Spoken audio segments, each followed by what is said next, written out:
Did you ever find a perfect skipping stone miles from the nearest slough? So you pedal your bike all the way out there, only to find it dry. And by the time you get the next slough, 2 farms over, the wind is up, whitening the wave caps. So you practice the afternoon away with lesser stones that the wave chops send into erratic bounces and premature splashes down. Centrifuge and wrist snap and back twist and elbow throb and shoulder cramp and dying cold wind force the throwing arm into a dull pulsating ache.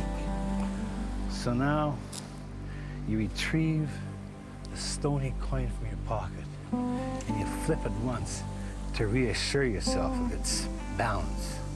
And then you wing it as hard as you can toward the calmest part of the slough. Wouldn't you know it? At the first skip, it sails into a skybound trajectory, turns its arc skyward, and then comes back down and punctures the water staccato. It's over. It's over. If it's any consolation, maybe this slough will go dry too, and you'll pedal out on your bike in August just to take a peek. You know, you found something perfect, something that was all potential. You tried to hold on to it until conditions were perfect, and then you rushed it, and you lost it. Not the stone, the shot. In your wildest dreams, you go through the sheep winding gyrations to hurl the dream stone flawlessly toward the calm surface of the night pond. You can still see and hear the long sloping curve and the watery